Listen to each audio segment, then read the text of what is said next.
कहानी का नाम बेनाम रिश्ता। घड़ी में रात के 2 बज रहे थे, पर मेरी आंखों में नींद का दूर दूर तक कोई एहसास नहीं था। आंखों में नींद की जगह बस बेचैनी थी। नींद और ख्याल की जद्दोजहद में मैं मन को शांत करने के लिए घर की छत पर जा पहुंचा। अगस्त का महीना था, पूर्णिमा की रात थी। कुछ समझ नहीं आया तो पूरे चांद को ही निहारने लगा। चांद को कुछ लम्हे निहारने के बाद एकाएक मेरी नज़र एक घर पर पड़ी।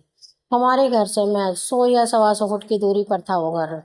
वो घर दूसरी गली में था। उस घर के पास ही स्ट्रीट लाइट लगी हुई थी और फिर चांद की रोशनी भी थी। मैं उस घर की बालकनी और छत को अच्छे से देख पा रहा था, और देख पा रहा था उस घर की बालकनी में खड़ी एक लड़की को। वो भी चांद को देख रही थी। मेरी नज़र कुछ देर के लिए उसी लड़की पर ठहर गई। वो लगातार चांद को देखे जा रही थी और मैं ना चाहते हुए भी उसको ही देखे जा रहा था। तकरीबन कोई 10 मिनट के बाद उसने अपने हाथ से अपने बालों को संवारा, जैसे किसी नाटक की स्टेज से पर्दा उठता है। ठीक उसी तरह हौले हौले उसके चेहरे का दीदार हुआ। चांद की रोशनी और स्ट्रीट लाइट की रोशनी में मैं उसे अच्छी तरह से देख सकता था। कॉलोनी में स्ट्रीट लाइट होने का ये भी एक फ़ायदा है। मैं भी अब बालकनी में आकर खड़ा हो गया। उसने रेलिंग पर अपने दोनों हाथों को रखा और उधर उधर नजरें घुमाने लगी। मैं उसको एकटक देखे जा रहा था। अचानक हम दोनों की नजरें एक दूसरे से पहली बार मिली। कुछ पल के लिए हम एक दूसरे को देखते रहे। बस उस रात को एक ही बात समझ आई कि सिर्फ मैं ही अकेला नहीं जाग रहा था, कोई और भी था जो जाग रहा था। उस धुंधली मुलाकात का मंजर कुछ अजीब था। तो लड़की अब बालकनी से जा चुकी थी और अब मैं भी वापस अपने कमरे में आ चुका था। लेकिन बार बार उस लड़की का ख्याल आ रहा था। लेकिन ख्यालों की उधेड़बुन में मैं कब सो गया पता ही नहीं चला। सुबह के 8 बज रहे थे। मुश्किल से आँख खुल रही थी। मैं अनमने ढंग से जाग के बैठा ही था कि तभी मेरी छोटी बहन सोनिया चाय लेकर आई। मुझे चाय का कप हाथ में देते हुए बोली, जल्दी से चाय पियो और मुझे कोली छोड़ कर आओ। जल्दी से तैयार हो जाओ भैया। मैंने उसको हैरानी से देखा और फिर अनमने ढंग से चाय का कप उठाया और वापस छत पर पहुंच गया। छत पर पहुंचकर सबसे पहले उसी घर की तरफ देखा जहां रात में मैंने एक लड़की को देखा था, पर अभी वहां कोई नहीं था। मैं चाय की हर चुस्की के साथ उसी घर को देखे जा रहा था। अब तक चाय भी खत्म हो चुकी थी, पर वहां कोई नहीं आया।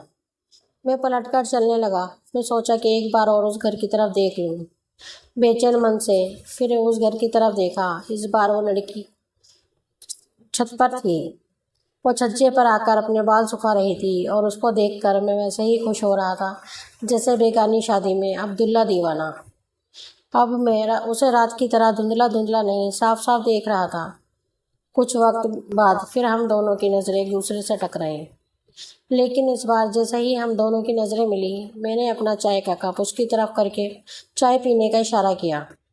मगर चाय के लिए इशारा करना उसको पसंद नहीं आया। उसने अपना मुंह बनाया और नज़रें घुमाकर बाई ओर देखने लगी। मुझे लगा कि शायद मैंने गलत किया और उससे वापस नज़रें मिलने तक का इंतज़ार किया। थोड़ी देर बाद फिर उसकी नज़रें मुझ पे पड़ी। मैंने बिना एक पल गंवाए अपने बाएं हाथ से अपना कान पकड़कर सॉरी बोला। और वो एकदम मुझे देख रही थी। मैंने फिर अपने दोनों कान पकड़कर माफ़ी मांगी। इस बार वो होठों के किनारों से हल्की सी मुस्कुरा दी और हाथ के हिस्से कप लेने का इशारा कर दिया। मैं कुछ और बात कह पाता कि तभी सोनिया ने फिर आवाज़ दी, भैया कल नहीं आज ही चलना है। इतने में तो 2 बार चाय ख़त्म हो जाती। मैंने अनमने ढंग से उस लड़की की तरफ हाथ हिलाकर बाय बोला। उसने भी जवाब में हाथ हिला दिया। सोनिया को कॉलेज तक ले जाने और कॉलेज से घर वापस आने तक मेरी नज़रों में अभी भी उसी लड़की का वो मुस्कुराता हुआ चेहरा बार बार आ रहा था। रात के 2 बजे से लेकर अभी दोपहर के 12 बजे तक वो लड़की सैकड़ों बार मेरे सामने होठों से हल्की मुस्कान बिखेरती नजर आती रही। अब तो हर रोज़ का यही नियम बन गया। हम दोनों वक्त बेवक्त अपनी अपनी छतों पर नजर आ जाते। लगभग 1 महीना हो गया था, लेकिन हम इशारों इशारों में ही बातें करते थे। ना तो उसे और ना ही मुझे उसका नाम पता था। नाम पता कि चलता भी कैसे। मैं उसका नाम खुद उसके लबों से सुनना चाहता था। आज भी सुबह सुबह मैं छत पे खड़ा उसे निहार रहा था। वो भी मुझे एकटक देखे रही। फिर अचानक मुझसे नीचे जाने का इशारा किया। मैंने हाथ हिलाकर पूछना भी चाहा कि क्यों, पर उसकी सादगी पे मैं हार गया। इस बार उसने जितनी भावुकता से आग्रह किया, मैं फिर कोई सवाल नहीं कर पाया। मैं अपने घर से बाहर जाकर खड़ा हो गया। करीब 5 मिनट बाद एक 14-15 साल की लड़की मेरे पास आई और मुझसे बोली, कल सुबह 8 बजे दीदी ने आपको नैना झील के किनारे महादेव के मंदिर में बुलाया है। उन्होंने बोला है कि आप उन्हें झील के किनारे पर ही मिल जाना। मैंने उस लड़की से पूछा कि कौन सी दीदी? वो पलटकर चलने लगी और बोली, वही जिन्हें आप रोज अपनी छत से देखते हो। मेरे लिए कितनी बड़ी खुशखबरी थी, मैं आज भी बयान नहीं कर सकता। मैं उस दिन उस लड़की का संदेश सुनकर दौड़कर वापस अपनी छत पर गया। मैं उससे कुछ इशारा करता इससे पहले वो पलटकर चल दी। फिर एकाएक उसने पलट के मुझे देखा, अपने चेहरे पर सुकून भरी मुस्कान लाते हुए मुझसे बाय कहकर नीचे चली गई।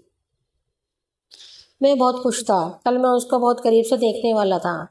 आज की रात भी बड़ी अजीब थी। उसे कल सुबह देखने की खुशी कह रही थी कि जल्दी सो जाऊं, पर एक उसका ख्याल था जो कि बार बार नींद को कोसों दूर छोड़े आता था। मगर जैसे तैसे किसी तरह मैं सो गया। सुबह जल्दी जाग गया, तैयार हुआ और नैना झील के किनारे पहुंच गया। मैं तय वक्त से 30-40 मिनट पहले पहुंच गया, पर वहां पहुंचने के बाद एक विडंबना थी। झील के दोनों तरफ महादेव का मंदिर था और मैं पैदल ही गया था। पुल से दूसरी तरफ जाने में 20 से 25 मिनट लगते। पुल थोड़ी सी दूरी पर भी था। ये वक्त और भी कम हो जाता अगर मुझे तैरना आता होता, लेकिन मुझे तो पानी में जाने से भी डर लगता था। मैं झील के उस पार महादेव के मंदिर को देख ही रहा था, तभी मंदिर से जरा सी दूरी पर मैंने देखा कि नीले सूट में वही छत वाली लड़की खड़ी है। मैं बिना कुछ सोचे भागता हुआ उसकी तरफ चल पड़ा। हाँफते हाँफते मैं उस लड़की के पास पहुंचा, लेकिन मेरी बदकिस्मती से ये दूर से दिखने में उस जैसी लग रही थी, लेकिन असल में ये वो लड़की नहीं थी ही नहीं। उस पार पहुंचने के बाद मैंने देखा कि हाथ में पूजा की थाल लिए हल्के फिरोजी सूट में वो खड़ी थी। एक बार ही दौड़ने में मैं थक चुका था। अब फिर से दौड़ते हो तब पार गया। वो झील की ओर निशब्द निहार रही थी। मैं उसके पास पहुंच के वहीं बैठ गया। मेरी सांसें बहुत जोर से चल रही थी। उसने मुझे देखा और मेरी हालत देखकर एक मीठी शिकायत करते हुए बोली, वक्त से 20 मिनट देर से आए हो, अब तो मेरे जाने का भी वक्त हो गया। मुझे उसकी बात सुनकर ऐसा लगा जैसे मैं कोई रेस बस एक कदम की दूरी से हार गया। मैंने उसको पूरी बात बता दी। वो खिलखिलाकर हंसी। मैं उसको एकटक देखता रहा। उसका मुस्कुराना, उसका थोड़ी देर पहले का झूठा गुस्सा, वो इन दोनों अदाओं में मुझे बहुत प्यारी लगी। अचानक मेरी तरफ हाथ करते हुए बोली, क्या हुआ? मैंने कुछ नहीं हुआ बोल के उससे उसका नाम पूछा। वो बोली, वैष्णवी। मैंने जवाब में कहा, बहुत अच्छा नाम है। अगर मैं सही समझ रहा हूँ तो वैष्णवी भी माँ पार्वती को कहा जाता है। ये भी माँ पार्वती का ही नाम था। उसने फिर मेरा नाम पूछा। मैंने उसको अपना नाम बताया। अब हम दोनों अनजान नहीं थे, हम एक दूसरे का नाम जानते थे। हम दोनों 1 घंटे तक एक दूसरे से बतियाते रहे। ना चाहते हुए भी अब विदा लेने का वक्त आ गया था। हम अनबने ढंग से एक दूसरे को बाय कह रहे थे। हम लोग अब हर सोमवार को झील के किनारे मिलते थे, खूब बातें करते, अपनी खुशी अपना दर्द बांटते। जब भी कठिन परिस्थितियों में होती तो मैं निश्चल मन से उसकी मदद करता और बदले में उसने भी मुश्किल वक्त में मेरी बखूबी मदद की। लेकिन हम अच्छे दोस्त थे, ना ही कुछ और, पर जो भी थे इस रिश्ते से हम खुश थे।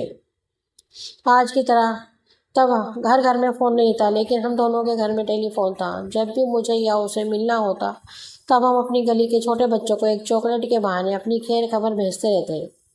उसकी लिखी दर्जनों चिट्ठियाँ मेरे एक सूटकेस में जमा थी। वैष्णवी से जुड़ी हर चीज़ को मैं सहज कर रखना चाहता था और मैंने रखा भी था। मगर ज़िंदगी में खुशियाँ ज़्यादा दिन कहाँ रुक पाती हैं। उस दिन पहली बार वैष्णवी ने मुझे फ़ोन किया और उसी झील के किनारे मिलने बुलाया। मैं आवाज़ से समझ गया था कि उसका गला रुंधा हुआ था, किसी बात को लेकर उलझन में थी। मगर ये सब उससे मिलने के बाद ही साफ होता। मैं नैना झील के किनारे उसका इंतज़ार कर रहा था। वो आई, मेरे पास बैठ गई। चेहरे पर शून्यता थी, आंखों में फिक्र, और उसे देखकर लग रहा था कि होठों पर कभी न टूटने वाली चुप्पी घर कर गई है। वैष्णवी को ऐसे देखकर मैं अंदर से बेचैन था। मुझे वो मुस्कुराती हुई खुश मिजाजी अच्छी लगती थी। अजीब रिश्ता था। वो किसी उलझन को लेकर उदास थी और मैं उसे देखकर उदास था। कहते हैं ना कि तूफान के आने से पहले एक गहरी खामोशी होती है। आज उसके होठों पर भी कुछ वैसी ही चुप्पी थी। आज मेरे कंधे पर वैष्णवी अपना सिर रखे कुछ देर खामोश ही रही, फिर बोली, अगले महीने की 15 तारीख को मेरी शादी है। तुम्हें बस यही बताने आई थी। मेरे सभी अंदाजे गलत साबित हुए। अब वैष्णवी के हिस्से की उदासी मेरे हिस्से में आ चुकी थी। मुझे ऐसा लगा जैसे मेरे अंदर कुछ टूट गया था। वैष्णवी मेरे कंधे पर सर रख के थोड़ा रो ली। कहीं मुझे शक ना हो इसलिए पलटकर चलने लगी। फिर रुककर बाई कहकर बोली, ख्याल रखना अपना। मैंने भी उसकी आंखों में आगे डालकर कहा कि तुम भी अपना ख्याल रखना। हम दोनों की आंखों में बेपनाह आंसू थे, फिर भी एक दूसरे से छुपाना चाह रहे थे। उस दिन के बाद भी हम हर सोमवार को वहीं झील के किनारे मिलते, साथ हंसते, साथ में रो लेते और फिर आगे की जिंदगी में दोबारा यूं ही मुस्कुराकर एक दूसरे से मिलने के वादे करते। अक्सर उसकी सवालिया नजरें मुझसे वक्त बेवक्त इस रिश्ते का नाम पूछा करती थी। जवाब उसकी आंखों में भी था और मेरे दिल में भी, लेकिन ये रिश्ता सुकून भरा था। अब हम जब भी मिलते तब एक दूसरे से विदा लेते वक्त बिछड़ने का एहसास होता था जो लफ्ज़ों में बयान नहीं हो सकता था। उस तकलीफ से हम दोनों रोज़ रूबरू होते थे। जिस दिन से वैष्णवी ने मुझे अपनी शादी की बात बताई थी, उस दिन से मेरी आंखों में एक उदासी ठहर गई। बेवजह आंखों में नमी रहती थी। आज 15 तारीख थी, वैष्णवी की शादी का दिन। मैं पिछले कुछ दिनों से महसूस करना ही भूल गया था। हर वक्त 15 तारीख का इंतज़ार रहता था। उसके लिए मैं खुश भी था और दूर कहीं मन के किसी कोने में रोज़ कुछ ना कुछ टूट कर बिखर जाता था। उसकी शादी में उसे क्या तोहफा दूँ और तोहफा ले भी आऊँ तो उस तक पहुँचेगा कैसे? इसी कश्मकश में आंखों से कुछ आंसू निकल ही आए। मैं बाजार गया, वहाँ से सबसे अच्छी चूड़ियों का डिब्बा और एक अंगूठी ले आया। मुझे नहीं पता था कि ये कभी उस तक पहुँचेंगी भी या नहीं, लेकिन मैं ले आया। यूँ तो वैष्णवी ने कई बार मुझसे कहा था कि मेरी शादी में ज़रूर आना, मगर कैसे जाता? आज सोनिया भी कॉलेज नहीं गई थी। मेरे पास आई और सर पे माँ की तरह हाथ फिराते हुए बोली, भैया सब ठीक तो है ना? कुछ परेशान से लग रहे हो। मैंने सोनिया को सोफे पे बिठाया, उसकी गोद में अपना सर रख के सोफे पे लेटते हुए कहा, सब ठीक है छुटकी, बस थोड़ा सर दुख रहा है। सोनिया मेरा सर दबाती रही। मैं ना जाने कब उसकी गोद में सो गया। आज सोनिया में मैंने अपनी माँ की एक झलक देखी थी। जब मेरी आँख खुली तब शाम के 7 बज रहे थे। मैं नहाने चला गया, मन को थोड़ा शांत करना चाहता था। शाम के 8 बज रहे थे। मैं अपनी छत से वैष्णवी का घर देख रहा था। रंग बिरंगी लाइटों से सजा घर और उस घर की छत पर आज वैष्णवी को छोड़कर बहुत से चेहरे दिख रहे थे। मैं अपने घर की बालकनी पर खड़ा खड़ा खुद से एक कभी ना खत्म होने वाली जंग लड़ रहा था। मैंने अचानक देखा कि 3 लड़कियां मेरे घर की तरफ आ रही थीं। बीच में वो वाली लड़की भी थी जो अक्सर वैष्णवी का संदेश लेके आया करती थी। वो तीनों मुझे अपने साथ ही लेने आई थी। मैं उनके साथ चल पड़ा। उन तीनों ने मुझे एक कमरे के बाहर लाकर खड़ा कर दिया और सब एक साथ बोली, वैष्णवी ने बुलाया है आपको। मैं चेहरे पर एक अच्छी मुस्कुराहट लाने की कोशिश करने लगा, लेकिन तभी वैष्णवी ने मुझे कमरे के अंदर बुला लिया। उस कमरे में वैष्णवी की बड़ी दीदी, उसकी भाभी और वो और मैं, हम चारों ही लोग कमरे के अंदर मौजूद थे। आज वैष्णवी भला की खूबसूरत लग रही थी। शादी के जोड़े में वो परियों की रानी लग रही थी। मैंने सबसे हाय हेलो किया और वैष्णवी के सामने जाके खड़ा हो गया। वैष्णवी मुझे और वैष्णवी को निशब्द निहारते रहे। उसकी आंखों में आंसू झलक रहे उठते उससे पहले ही मैंने उसको हाथ में चूड़ियों का डब्बा थमा दिया। उसी डब्बे में वो अंगूठी भी रख दी थी। मैंने वैष्णवी से कहा, परी लग रही हो तुम अपनी दुनिया में हमेशा खुश रहो, जहाँ भी रहो और जिस हाल में भी रहो। अपने होठों पे मुस्कुराहट हमेशा सजाए रखना। तुम मुस्कुराते हुए बेहद खूबसूरत लगती हो। मैं पलट के चलने लगा तो उसकी दीदी और भाभी ने मुझसे पूछा, क्या रिश्ता है तुम्हारा उससे? क्या लगती है वो तुम्हारी? दोनों के सवाल सुनकर मैं पास ही पड़ी कुर्सी पर बैठ गया। एक पल को खामोशी छा गई उस कमरे में। फिर अचानक वैष्णवी मेरी तरफ बढ़ी, मुझे कुर्सी से खड़ा करके कस के मेरे गले लग गई। फिर भाभी और दीदी को जवाब देते हुए कहने लगी कि मैं बताती हूँ मेरा इनसे क्या रिश्ता है। वैष्णवी ने जैसे ही अपने लब खोले, मैंने अपनी उंगली रख दी उसके लबों पे। फिर वैष्णवी का हाथ उसकी दीदी के हाथ में थमा के बोला, दीदी कुछ रिश्ते किसी नाम के मोहताज नहीं होते, कुछ रिश्ते बेनामी अच्छे लगते हैं। मैंने वैष्णवी को फिर आखिरी बार कस के गले लगाया, अपने कुछ आंसू उसके माथे पर और उसके कुछ आंसू अपने सीने पे लेके इस बेनाम रिश्ते की खुशबू लिए मैं कमरे से बाहर आ गया। दोस्तों, आपको हमारी कहानी बेनाम रिश्ता कैसी लगी प्लीज़ कमेंट में हमें ज़रूर बताएं। अगर कहानी पसंद आई है तो हमारे चैनल को लाइक एंड सब्सक्राइब करें और बेल आइकन दबाना ना भूलें। धन्यवाद।